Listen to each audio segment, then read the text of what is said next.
Obrigada, professor. Ok. Então, evoluindo nessa questão dos critérios, né, do TEPT, em 1980 foi lançado o diagnóstico no DSM-3. A terceira edição do DSM ela foi revisada 7 anos depois, né, em 1987, quando eles atualizaram as definições do que seria esse estressor, né, desse evento traumático, e colocaram, diferente da frase de cima, né, estressor que poderia perturbar acentuadamente a maioria das pessoas, eles escreveram que esse estressor seriam: os eventos traumáticos envolvem séria ameaça à vida ou à integridade física do indivíduo, uma séria ameaça ou risco a filhos, cônjuges ou outros parentes próximos ou amigos. E essa destruição súbita, abrupta, repentina da casa ou comunidade de alguém, ou a pessoa vê, testemunhar uma outra pessoa sendo ferida ou morta como resultado de um acidente ou violência física. Aí veja que aqui ele já define que essas experiências traumáticas, elas tanto podem ser vivenciadas pela pessoa, como ter sido vivenciadas por um ente querido, ou como pode ter sido uma experiência que a pessoa presenciou um outro sofrendo e o testemunho levou ao desenvolvimento do transtorno. Então, dentro dessa evolução do critério do TEPT, em 94, quando foi feito o lançamento do DSM-4, né, eles foram ampliando, né, as dimensões de sintomas e de questões que teriam que ter estar presentes na experiência da pessoa para que a pessoa pudesse ser diagnosticada com TEPT. Então, eles definiram que a pessoa pode ter vivenciado, testemunhado ou confrontado com um evento real ou ameaça a um dano grave à sua integridade física ou de terceiros, mas eles deixaram claro que essa experiência, na hora, deve ter provocado um intenso medo, um intenso horror, uma grande sensação de desamparo quando a pessoa foi confrontada com esse evento traumático, para então ela poder preencher o critério de um possível transtorno de estresse pós-traumático do ponto de vista da presença do estressor e da experiência que ele provocou.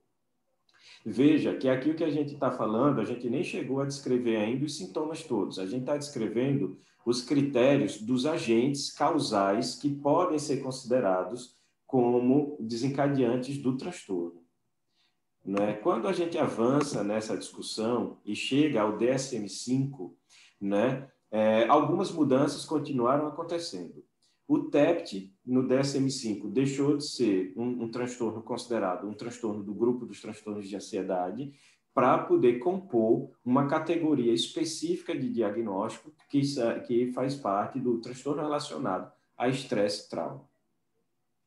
Os grupos de sintomas que, basicamente, no TEPT envolviam os sintomas intrusivos, de revivescência, né, e de evitação das situações que poderiam levar a estimular essa revivescência, né, também incluindo aí a reação física, né, uma reatividade aumentada com a hiperatividade autonômica, né, foi criada uma quarta dimensão de sintoma, que foi essa questão das alterações negativas em cognição ou humor associados ao trauma, né?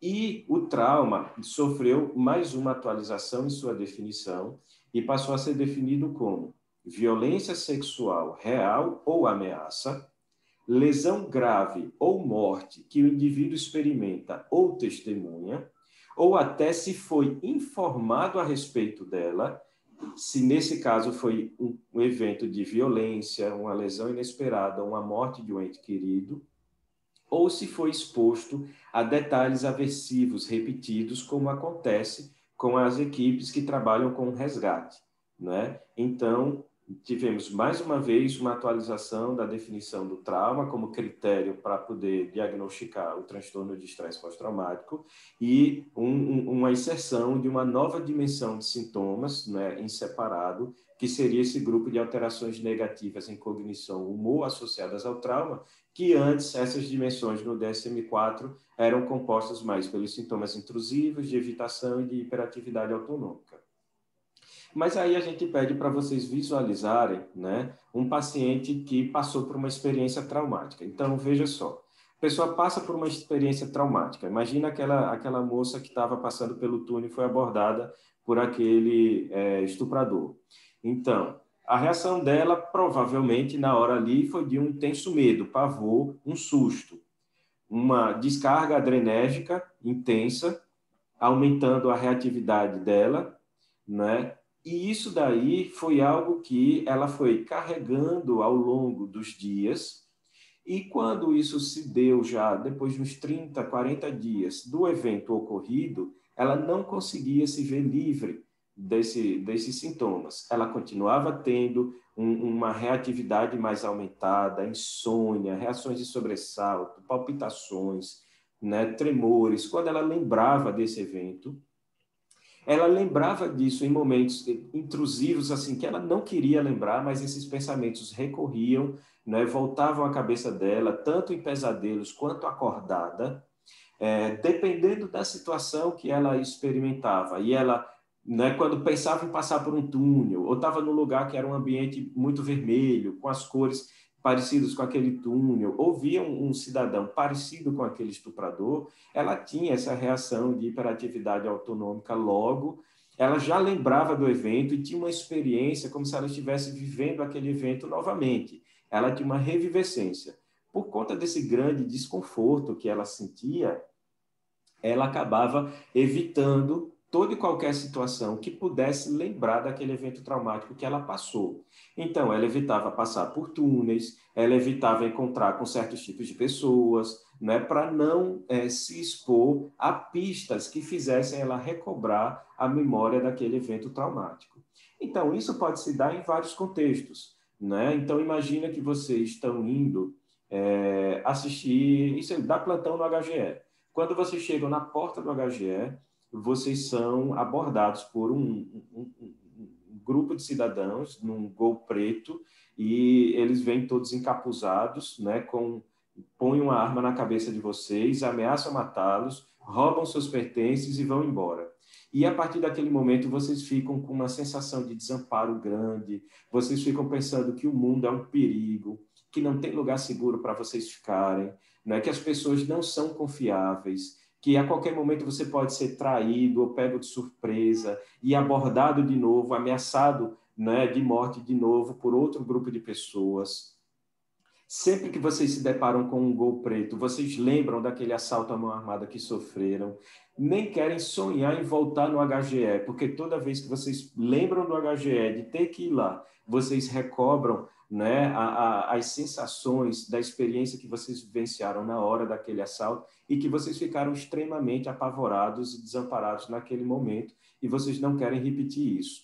Aí começa a se comportar no mundo, sabe, como se estivessem entorpecidos, a vida meio sem graça, vocês começam a ver a vida passando como se fosse um filme na mente de vocês, né? As coisas parecem não fazer mais sentido, o futuro parece não ser interessante porque as pessoas não são confiáveis e o mundo é um lugar perigoso. E aí vocês começam a ficar tristes, abatidos, com pesadelos, agitados, tendo reações de palpitação, né, em várias circunstâncias diferentes, porque repetidamente vocês estão sendo expostos a situações que fazem você lembrar aquilo que você vivenciou naquela experiência traumática.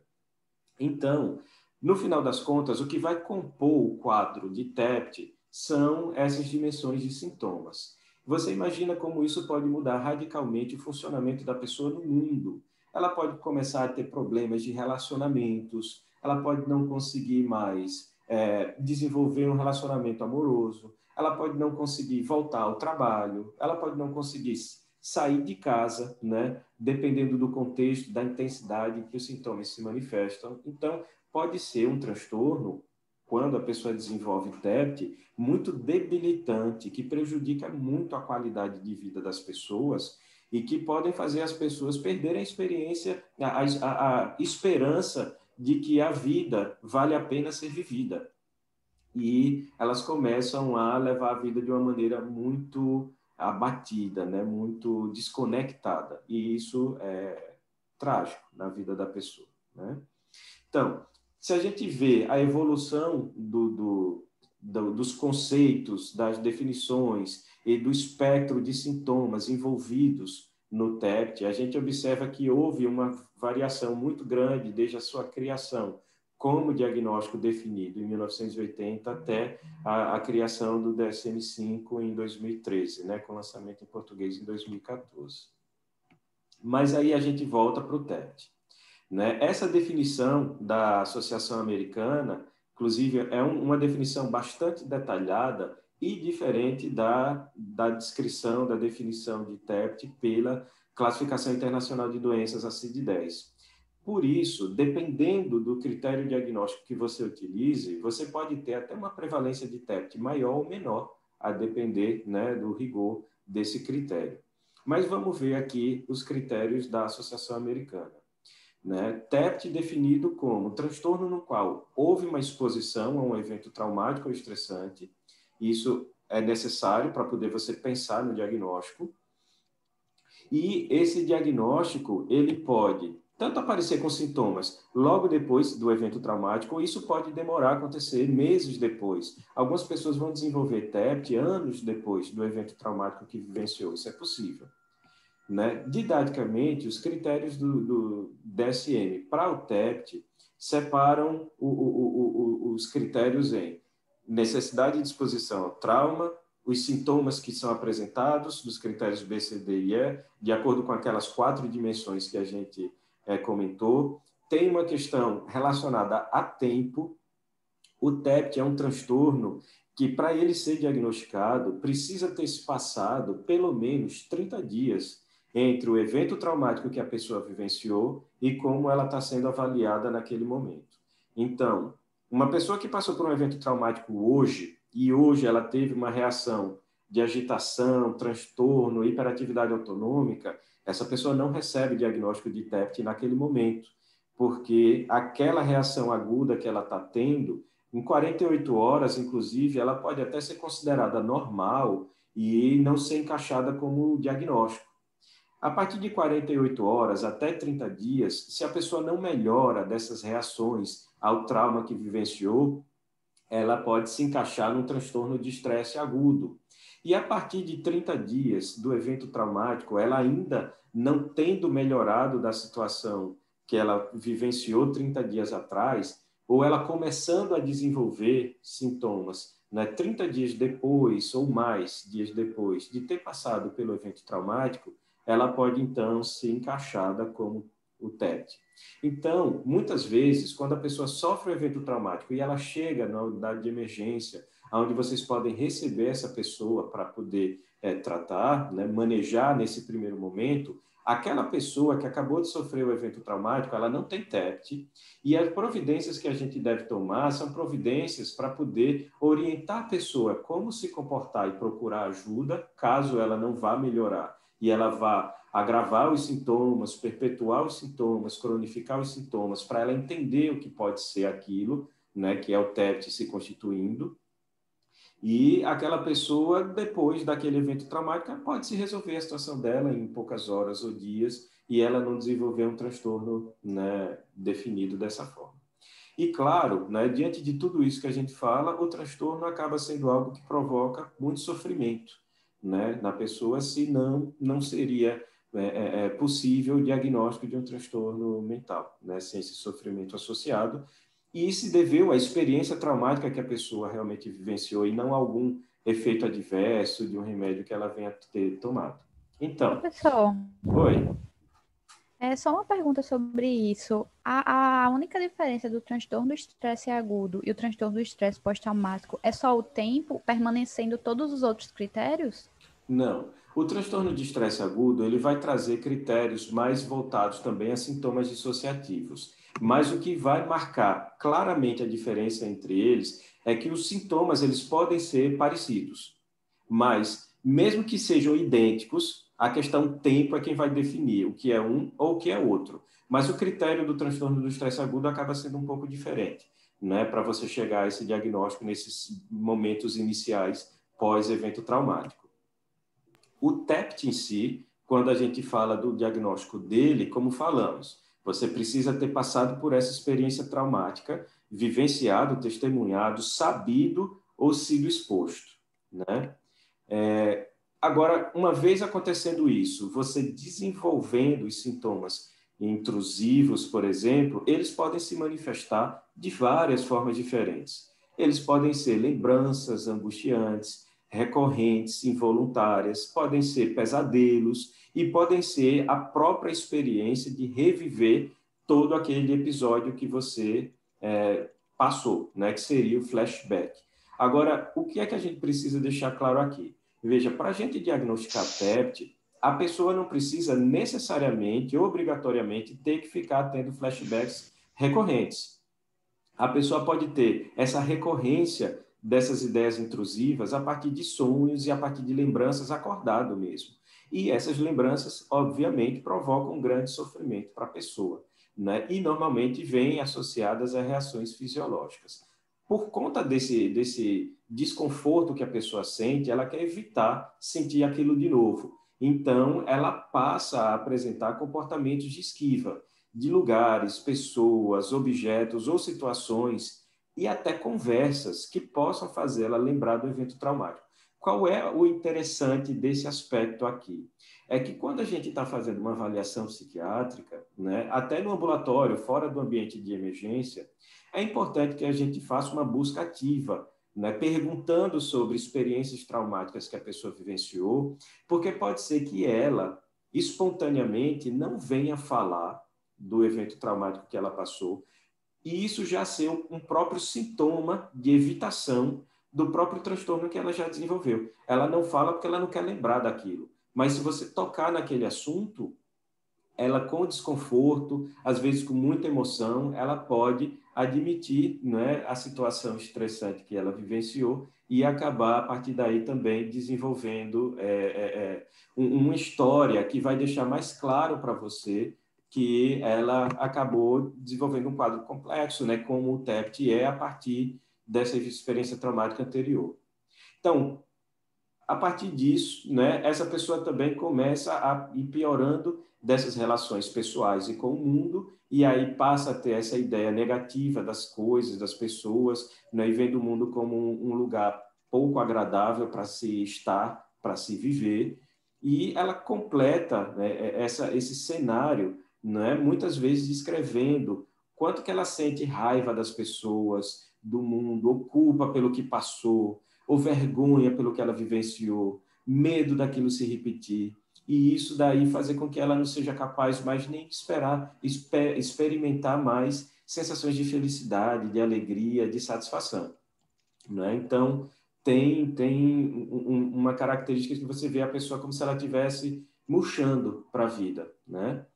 E, ao mesmo tempo, pode experimentar, né, essa hiperatividade autonômica, como a gente já falou, às vezes se manifestando com dificuldade de concentração, não consegue estudar, não consegue trabalhar, fica muito hipervigilante em relação ao ambiente, sempre pensando que um perigo pode vir a acontecer com ela de novo, tendo reações explosivas de raiva, né, um comportamento tanto autodestrutivo como também de irritabilidade com as pessoas.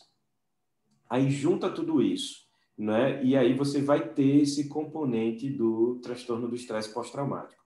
E aí eu quero trazer também uma outra observação em relação a isso. Nós já falamos que, do ponto de vista de critério diagnóstico, o DSM-5 ele é bem mais rígido do que a CID-10 para poder formular o diagnóstico. O que eu levo em consideração, que eu preciso que vocês saibam, é o seguinte: não é porque a pessoa, você pegou aquela listinha, aquele checklist de sintomas do DSM, e a pessoa ela não fechou o número exato de sintomas que está marcado ali para poder diagnosticar o TEPT.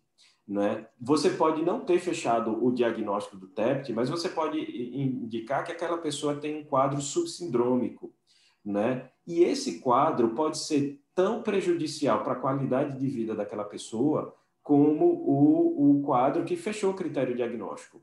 Então, a gente tem que lembrar que a gente está tratando, vai abordar, vai acolher a pessoa que está sofrendo. O critério diagnóstico ele existe para nos nortear no quadro que a pessoa apresenta e a gente ter ideia de como manejá-lo, de como abordá-lo. Mas não é o fato de uma pessoa não ter preenchido perfeitamente os critérios diagnósticos do TEPT que a gente vai deixar de tratá-la, porque ela não fechou o critério. Não é porque a gente tem que levar em consideração justamente o sofrimento que aquilo está provocando na vida dela. Né? Então, a gente já falou sobre essa questão aqui da natureza do trauma, não é? Essa coisa dos relacionamentos é que é uma coisa assim que eu acho muito interessante lembrar que você imagine uma pessoa que sofreu violência doméstica ou sofreu uma violência sexual por um familiar, e isso é recorrente. Isso não foi uma vez na vida, isso são vários dias ao longo de anos que pode acontecer assim. Imagina como essa pessoa vai crescendo, desenvolvendo a ideia de como é se relacionar com outro ser humano. Né? Ela pode achar aquilo dali extremamente prejudicial. Né? Eu vou pedir para quem está com o microfone ligado para fechar o áudio, por favor. Obrigado. Né? Então, por conta desses critérios, né, a variação, né, da epidemiologia, do diagnóstico, né, de TEPT também varia nos estudos. Né? Um grande estudo americano avaliou já há algum tempo que passar por eventos traumáticos é algo comum na população urbana. Esse estudo feito nos Estados Unidos encontrou, lá na década de 90, que homens e mulheres, né, mais da metade, já haviam vivenciado experiências traumáticas ao longo da sua vida, mas a gente observa que, dependendo de como seja feito essa avaliação, hoje, né, poucos anos depois, foi visto que esse número de pessoas expostas a evento traumático não gira só em torno de 60%, 50%. Na verdade, chega a 90% das pessoas, né, já vivendo experiências traumáticas por conta do aumento também da violência urbana e interpessoal.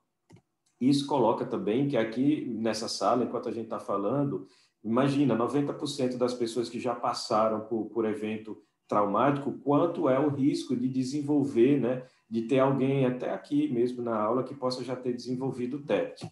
E uma coisa que a gente precisa voltar a lembrar é evento traumático, 80% a 90% das pessoas já foram expostas a ele, mas o diagnóstico de TEPT, a prevalência ao longo da vida, ele gira em torno de 8%. O que a gente pode observar com isso é que apenas uma pequena parcela das pessoas expostas ao trauma é que desenvolvem o TEPT. E eu reforço esse conceito de que TEPT é uma reação atípica ao evento traumático, à situação estressante. Não é a regra, é a exceção. Mas uma vez a pessoa desenvolvendo TEPT, aí a situação dela já você precisa começar a investigar a presença de outros transtornos mentais, porque é super comum. E aí, uma vez a pessoa tendo TEPT, a regra é ela ter outros transtornos mentais associados ao quadro. Mas nem todo mundo que vai ter uma experiência traumática, ela vai desenvolver TEPT, e isso precisa ficar claro, para a gente acabar não ficar diagnosticando transtornos mentais excessivamente nas pessoas, sem levar em consideração que há uma determinada reação aguda que é normal a pessoa ter frente a uma situação traumática. Como fator de risco para TEPT em si, a gente precisa lembrar que mulheres, em geral, têm um risco maior de desenvolver o quadro, pessoas que já têm história pessoal ou familiar de outro transtorno mental, pessoas que sofreram abuso na infância, que já é uma experiência traumática, tem uma maior chance, quando vivenciam uma experiência traumática no adulto, a desencadear o TEPT. Experiências traumáticas anteriores. Então, isso significa que quanto mais as pessoas vão tendo experiências traumáticas, maior o risco que ela tem a vir desenvolver o TEPT depois de um desses eventos. A dissociação peritraumática, ela fala de uma reação, tipo de dissociação que a pessoa tem quando quando ela experimenta um determinado evento traumático. Se naquela hora que ela vivenciou o evento traumático, ela dissocia, né? Isso significa que essa pessoa tem uma chance maior, depois, passados 30 dias, né, essa pessoa fechar o diagnóstico para TEPT mais para frente. Então, já é uma pessoa que, quando tem uma reação como essa e ela chega na urgência para a gente avaliar, a gente precisa ficar muito ligado, né, e orientar bem a pessoa e a família, porque aquela reação que ela está tendo pode ser um fator de risco para ela vir a desenvolver o TEPT mais para frente. E ela precisa ser orientada para saber procurar ajuda depois. Pessoas com baixo QI, que são altamente neuróticas, que já têm um afeto negativo ou que costumam, né, já se esquivar das situações que vivencia, ou de ficar revivendo, ruminando problemas recorrentemente, né? Isso daí já mostra um padrão de funcionamento que tende a ter um risco maior a vir desenvolver TEPT também. Uma pessoa que não tem suporte social, depois que ela passa pelo evento traumático, ela fica mais vulnerável. Por outro lado, uma pessoa que tem uma boa rede de apoio, ela pode, não é, reduzir, minimizar esse risco de desenvolver o TEPT por conta desse suporte que ela recebe depois desse evento. Vocês imaginem que a situação é bem complicada para algumas pessoas. Imagina uma moça que passou por um evento de um abuso sexual, chega na emergência, né, para poder ser acolhida em relação a esse evento que ela passou, e chegando lá, ela está acompanhada do pai, da mãe, do namorado, enfim.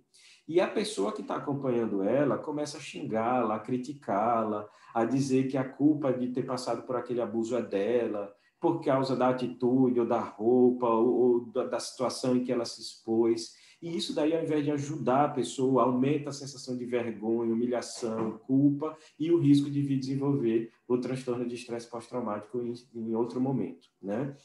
E isso pode se repetir em diversos eventos traumáticos diferentes. Você imagina uma pessoa que foi assaltada andando, sei lá, na rua do comércio aqui em Maceió, quando foi comprar os presentes de Natal. E aí, quando chega em casa, chega desesperado, se tremendo, chorando, em choque, porque foi assaltado, e aí pede ajuda ao familiar, e o familiar começa a esculhambar a pessoa, dizendo que ela é desatenta, que ela é burra, que ela não devia ter feito aquilo, que ela não prestou atenção direito, por isso aconteceu daquele jeito, e o problema é dela, a culpa é dela, daquela situação ter culminado com o evento traumático que ela passou. Então, essa pessoa fica extremamente desamparada, reforça a ideia dela de que o mundo não está ali para fornecer nenhum tipo de acolhimento a ela, e isso vai aumentando a chance de ela desenvolver TEPT também nos dias, né, mais para frente. Então, quando a gente fala em TEPT, a gente precisa lembrar que há características individuais e há características relacionadas ao trauma que podem facilitar o desenvolvimento do transtorno. Em relação ao evento traumático, uma violência interpessoal sempre tem um risco maior de desenvolver TEPT do que um acidente, por exemplo, que envolve pouca relação interpessoal. Né? E da pessoa, né, como a gente falou, reações tipo dissociação no momento do trauma, ou ataques de pânico no momento do trauma, história de transtorno psiquiátrico familiar ou da própria pessoa e abuso na infância, acabam aumentando esse risco. Né? Então, quando a gente se pergunta sobre essa violência interpessoal, a gente precisa se perguntar quem foi essa pessoa que foi violenta, quando foi isso, com que frequência aconteceu, porque são situações que podem reforçar a ideia de que aquela pessoa está mais exposta ainda ao risco de desenvolver TEPT ou não, quando isso é uma pessoa próxima, é uma coisa recorrente, não é? E é uma coisa que aconteceu ao longo de várias fases da vida da pessoa, por exemplo. Né? Então, quando a gente se depara com uma pessoa que desenvolveu TEPT, a gente fica atento, né, para esses detalhes da história de vida dessa pessoa. Como a gente falou, o TEPT ele pode ser um quadro desenvolvido rapidamente, né? Depois do evento, a pessoa já apresentar sintomas e isso se perpetuar por 30 dias e continuar. Pode ser uma coisa que acontece e depois de alguns meses a pessoa dá uma melhorada, pode ser uma coisa que perdura por vários anos, pode ser uma coisa que oscila, né? Então, a pessoa está melhor durante um período e aí depois ela reagudiza o quadro. Então, por causa disso, a gente acaba dizendo que o TEPT é um transtorno, né, crônico, né, e que a pessoa pode precisar de ajuda em diferentes momentos da sua vida para esse mesmo transtorno, né, mesmo que o evento traumático tenha sido distante, mas outros eventos ao longo da vida da pessoa podem fazer com que ela reagudize esse quadro. E, claro, sempre considerar o TEPT subsindrômico. Esse TEPT subsindrômico, ele pode ser subsindrômico num determinado momento da vida da pessoa, mas ao longo desse curso ela pode voltar a preencher critério, depois deixar de preencher critério, voltar a preencher critério, e isso tudo está dentro do contexto do TEPT em si. Então, quando a gente observa essa evolução do TEPT, a gente vê que muitas pessoas vão acabar mantendo esse TEPT de maneira crônica. E quando, né, a gente tem essa taxa de que 40% das pessoas vão manter o TEPT cronicamente, a gente precisa lembrar que aquelas outras pessoas que remitiram, 60% que remitiram em 6 anos, mais tarde pode recorrer os sintomas. Então, essa coisa de permanecer com o TEPT acaba sendo uma percentagem muito maior do que esses 40% crônicos que foram avaliados no estudo de Kessler de 95, né? Então, a gente precisa ficar atento para ver em que momento da vida a pessoa se encontra e se ela já preencheu o critério de TEPT em algum momento da vida, a gente não deve menosprezar os sintomas que ela está apresentando naquele momento também, né? E como a gente viu, né, que o TEPT impacta muito a qualidade de vida da pessoa e o modo como ela se relaciona com o mundo, acaba que vira uma bola de neve. A pessoa com TEPT acaba tendo dificuldade de conseguir emprego, ela funciona menos, ela é um funcionário que pode ser menos produtivo e ela tem mais problemas sociais relacionados a isso. Esses problemas sociais, né, exporem a pessoa a situações traumáticas novas e ela, né, ir agravando o transtorno ao longo do tempo. Aqui, só para marcar essas dimensões de sintomas que a gente falou, que o TEPT apresenta, né? E aí a gente volta a pensar no TEPT de uma outra forma também. O TEPT, para alguns pesquisadores, né, ele é encarado principalmente como um transtorno de memória. De memória por quê? Porque a pessoa tem memórias intrusivas, porque a pessoa revive o evento traumático várias vezes, e de memória porque também ela pode ter dificuldade de aprender, né, coisas novas em relação ao mundo e, inclusive, de aprender que o mundo não é tão perigoso como ela concluiu a partir daquele evento traumático que ela vivenciou, né? Então, a gente fica atento para essas situações que a pessoa vai apresentando, né, ao longo dos dias e dos meses, né, para ver se ela, de fato, preenche esse critério para esse quadro de TEPT. Bem, aqui é para a gente ver como é que fica esse ciclo vicioso. Imagina, a pessoa passa por um evento traumático, tem uma reação aguda, essa reação aguda prejudica a pessoa a desenvolver memórias de segurança em relação ao mundo, que seria esse processo de extinção. Aí ela se mantém como se estivesse o tempo inteiro em alerta, em perigo, né, fazendo uma hiperreatividade autonômica. Isso daqui faz com que ela se depare com situações do dia a dia que nem seriam consideradas tanto experiências traumáticas, mas ela está tão pilhada, está com tanta descarga adrenérgica, que aquelas situações que não são tão perigosas assim acabam se somando como se fossem retraumatizações e essa pessoa acaba não conseguindo sair desse círculo vicioso que é manter o sintoma do transtorno de estresse pós-traumático, né? Então, no final das contas, o que é que a gente acaba observando? Que as pessoas com TEPT, elas frequentemente, elas têm uma comorbidade com transtorno, com outros transtornos mentais, depressão, como a gente viu, uso de substâncias, álcool, ansiedade também, e elas podem até desenvolver ou agudizar, né, sintomas relacionados a transtornos de personalidade, como a personalidade borderline, por exemplo, que pode ficar mais intenso e evidente, né, com o surgimento do TEPT. Além disso, são pessoas que costumam ter mais queixas físicas e acaba que elas procuram muito atenção médica em geral, não só a questão psiquiátrica, mas porque elas sentem dor. Há uma associação grande de pessoas que sofreram abuso sexual com dor pélvica em mulheres, né? Muitas pessoas ficam desenvolvendo doenças cardiovasculares, hipertensão, né? Problemas gastrointestinais, né?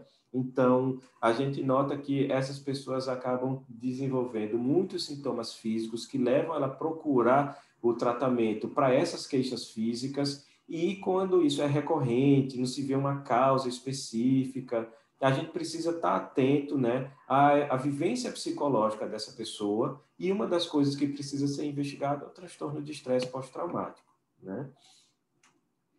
Então, quando a gente fala nesse preenchimento do critério diagnóstico, uma coisa que às vezes dificulta esse preenchimento de diagnóstico é a dimensão de sintoma de esquiva, né? Porque o DSM pode ser muito exigente em relação a isso, diferente, né, da CID-10, que ela deixa isso associado a uma esquiva não só real, mas também a uma preferência de evitar situações. Então, a gente precisa pensar nessas circunstâncias, tanto no critério mais rígido quanto no critério mais amplo, para não deixar de tratar essas pessoas, né? Então, muitas vezes, os eventos traumáticos, eles são subinvestigados por serem subestimados, né, na nossa prática em geral, né? A gente precisa estar atento que o TEPT pode ser um dos desdobramentos desses eventos traumáticos, é uma exceção, não é uma regra, mas uma vez desenvolvendo, há um grande prejuízo na vida da pessoa, e a pessoa pode ter recorrências ao longo da vida, momentos de melhora e momentos de piora. E aí a gente traz essa questão. Quando a gente fala da reação aguda, normal ao estresse, o que a gente tem é uma alta liberação de cortisol. Essa liberação de cortisol, esse nível elevado, vai fazer a alça de feedback negativo para poder suprimir sua própria liberação e reduzir a liberação de noradrenalina. E aí a gente falou que o TEPT é uma reação atípica ao estresse, não é uma reação normal. No TEPT, não é esse tipo de padrão de resposta que a gente observa, justamente. O que a gente observa no TEPT é que os pacientes com TEPT, eles costumam ter níveis de cortisol baixos. E por eles terem esse nível de cortisol baixo, eles têm uma dificuldade de suprimir a atividade noradrenérgica a partir da liberação feita pela medula da suprarrenal. Então, o que a gente vai observar no TEPT é uma coisa um pouco diferente do que intuitivamente a gente pensaria, né? Então, a gente tem um cortisol baixo. E por que a gente tem um cortisol baixo no TEPT? Se a gente poderia dizer até que o eixo do estresse está hiperativado, né? A gente tem um cortisol baixo, muito provavelmente como consequência da hipersensibilidade que os receptores para esse cortisol, né, que estão ali na hipófise, estão no hipocampo, no hipotálamo, eles estão muito sensíveis. Então, como eles são muito sensíveis nos pacientes com TEPT, né, níveis baixos de cortisol, né, já sinalizam para não liberação de um nível maior de cortisol. E aí ele fica se mantendo baixo. E quando ele aumenta, ele não aumenta muito, ele aumenta pouco. E isso não é suficiente para silenciar a hiperatividade adrenérgica, né? A hiperatividade que a gente encontra, né, pela liberação da medula da suprarrenal. E o que é que acontece com isso? Com isso, a pessoa vai ficar o tempo inteiro hiperativada, com hiperreatividade autonômica, né? Como se estivesse tomando susto o tempo inteiro, porque esse cortisol não foi capaz de se elevar e de dar uma silenciada que normalmente ele faz nas reações agudas ao estresse. E isso vai perpetuando nessa disfunção no TEPT, né? Professor, Oi. professor, no caso, não aumenta o cortisol, então não dá o feedback negativo para o eixo hipotálamo, hipófise e adrenal, é isso? Isso, ou não aumenta, ou o aumento que ele apresenta é muito atenuado e ele não consegue realizar essa alça de feedback negativo que ele faz em situações cotidianas normais, né, numa pessoa que está tendo uma resposta normal.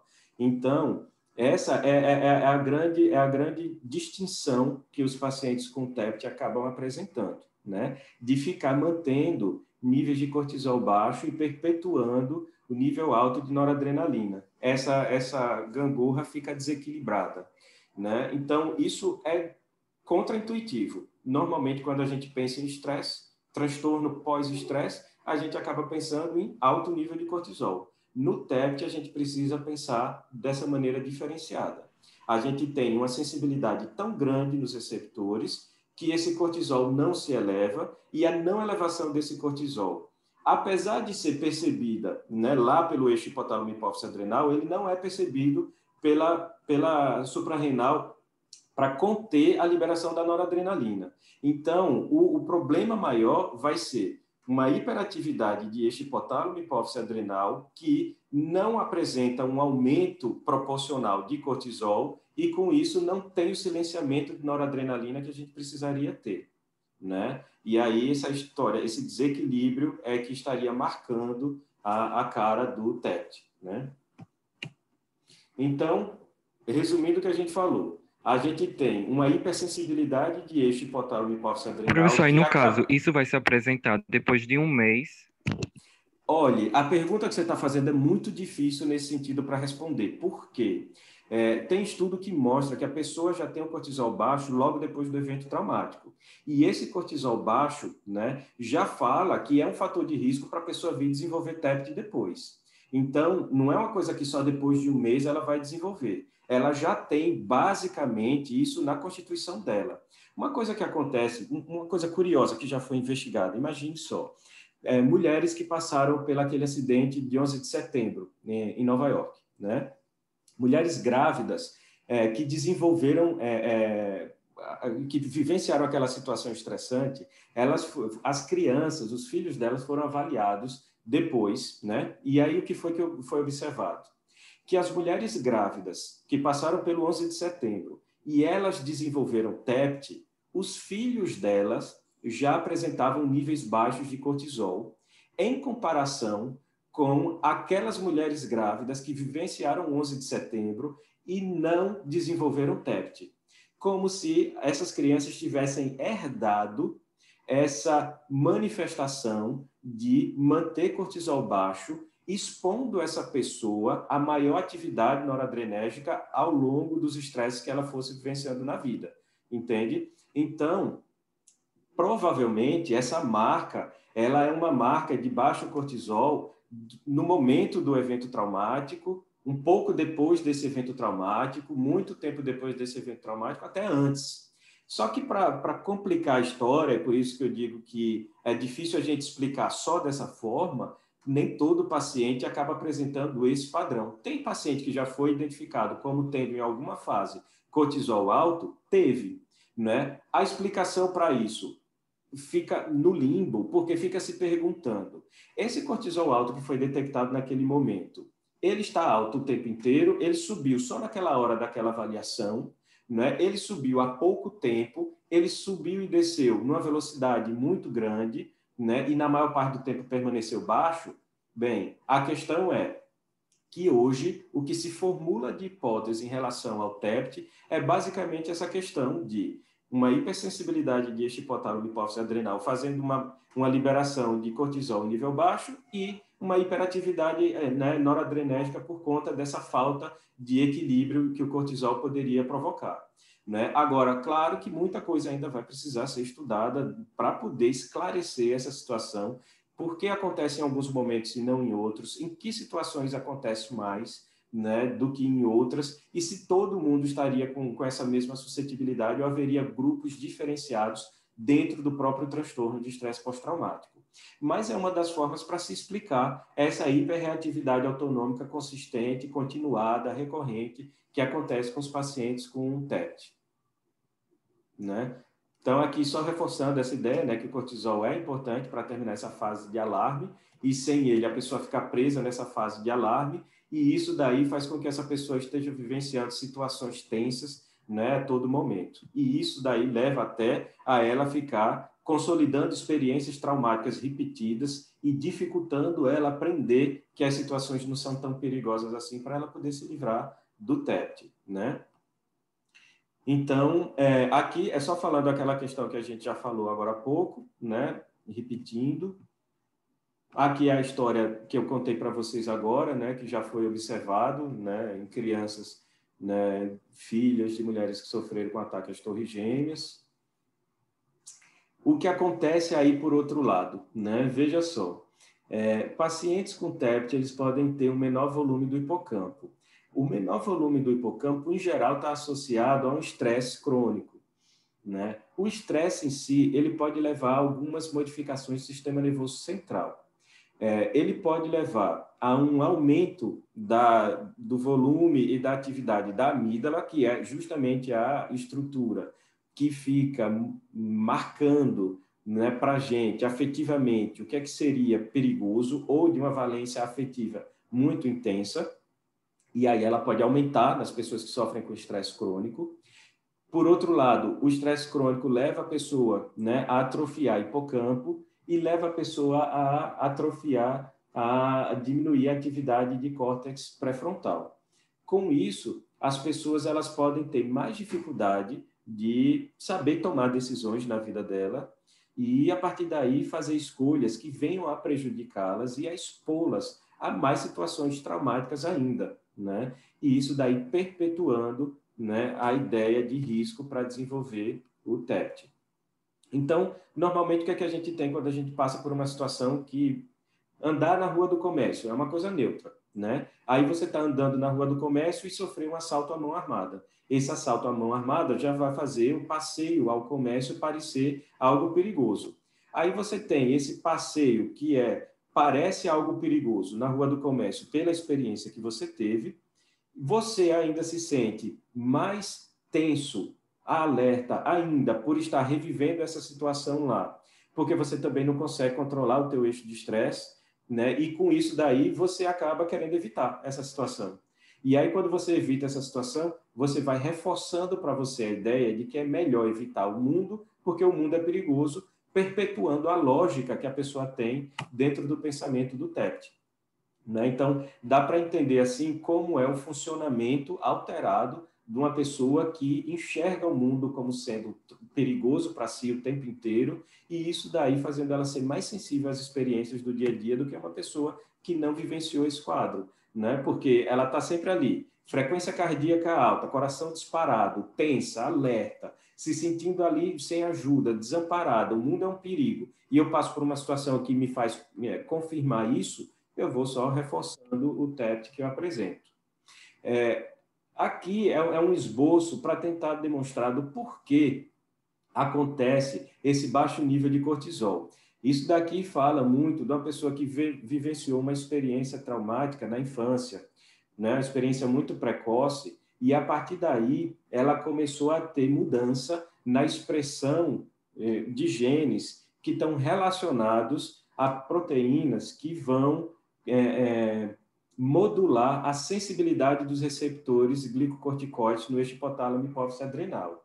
Então, ele vai, em algumas pessoas que têm uma determinada vulnerabilidade, porque nem todas as pessoas que passam por eventos traumáticos na infância desenvolvem isso, mas um determinado perfil genético que desenvolve essa hipersensibilidade aos receptores glicocorticoides por conta dessa experiência traumática de infância, são as pessoas que normalmente vão apresentar esse baixo nível de cortisol, né, e ficarem mais suscetíveis ao TEPT, né, quando adultas. Então, a ideia, no final das contas, é isso, né? O estresse crônico, ele vai modificar o funcionamento cerebral, vai deixar a pessoa hiperalerta, não é? Dando informações para as outras estruturas cerebrais de que a pessoa está em perigo. O córtex pré-frontal não vai conseguir modular adequadamente essa amígdala, que está notificando esse comportamento, essa situação de perigo para a pessoa. E está também estimulando a ínsula a perceber as suas sensações corporais como ameaçadoras, que aquela pessoa está o tempo inteiro tensa, com frequência cardíaca elevada, e aquilo dali faz com que a pessoa contextualize o ambiente que ela se encontra como um perigo, porque o corpo está reagindo como se fosse uma situação perigosa, e isso marcar bem a questão da perpetuação dos sintomas de TEPT nessa pessoa, né? Então, basicamente, a gente tem esse tripé. estresse levando a hipertrofia de amígdala, atrofia de hipocampo, disfunção de córtex pré-frontal, e isso, né, que é um tripé que está muito associado a transtornos mentais em geral, transtornos ansiosos num contexto geral, mesmo o TEPT tendo sido retirado dessa categoria de transtorno ansioso, mas correspondendo bem a essa lógica, né, da ansiedade também. Então, reforçando, TEPT Professor, não é uma tá resposta... travando Eita. o... Professor, tá travando um pouco a fala do senhor. Tá, qual foi a parte que não deu... Aqui, nesse outro slide que eu estava mostrando, eu só estava fazendo aquela coisa de água mole em pedra dura, tanto bate até que fura. Eu estava repetindo a ideia de que nós temos... Vou de novo. Estava repetindo a ideia de que a gente tem, não é, uma amígdala hiperfuncionante e a gente tem um hipocampo que não está funcionando adequadamente, nem um córtex pré-frontal funcionando adequadamente.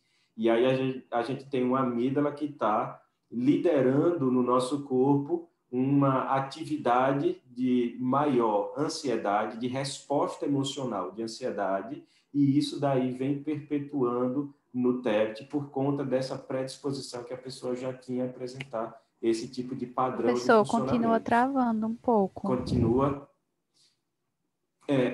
Só me diz uma coisa, está travando em partes de que eu já tinha falado para vocês antes, né? E eu posso seguir? Eu acho que pode seguir. Foi pode só essa seguir. última parte. Aí Uhum. travou um pouco e tá bem lento, eu acho. Não sei como fazer nesse sentido, mas a gente está terminando, tá? Então, assim, quando a gente se depara, então, com a situação que a pessoa já desenvolveu o TEPT, veja que aí a gente tem uma possibilidade de tratar essas pessoas com antidepressivos inibidores seletivos, formalmente aprovados pela Agência Americana de Regulação, né, das Medicações, o FDA. Os aprovados para tratar TEPT são paroxetina e sertralina. Isso não quer dizer que a pessoa não possa tomar outro inibidor seletivo e ele não vai funcionar. Ele pode funcionar. É só uma questão de ter tido estudo, né, solicitando autorização para poder ser indicado formalmente para o tratamento do TEPT. E aí, quando a gente pensa dessa forma, paroxetina e sertralina dentro desses inibidores seletivos seriam as medicações de escolha, né, para o tratamento. Mas a gente também pode usar outras medicações que tiverem à nossa disposição ou eventualmente fazer algumas combinações a depender do padrão de sintomas que a pessoa apresenta. Agora aí a gente chega num detalhe que eu acho muito interessante, apesar de polêmico, quando a gente conversa a respeito, que é sobre a história de como lidar com um evento traumático do ponto de vista medicamentoso nesse período de urgência e emergência. Veja, a maior parte dos estudos fala também de uma coisa que é contraintuitiva. Quando a gente pensa que a pessoa passou por um estresse muito grande, ela está nervosa, a primeira coisa que pode passar pela cabeça é de fazer um benzodiazepínico para essa pessoa, fazer um Rivotril, fazer um diazepam, né, fazer um frontal, um alprazolam, né, para essa pessoa. Mas, no TEPT, o que se coloca, né, é que é mais perigoso você fazer o benzodiazepínico para essa pessoa nas primeiras horas, depois do evento traumático, do que você não fazer. Por quê? Tem estudos mostrando que você administrar benzodiazepínicos... Professor? Oi? O senhor... Professor, rapidinho, Professor? travou tudo, viu? Oi? O senhor poderia Peraí. repetir na parte... Oi? Foi Na só a parte parte que o do senhor- benzo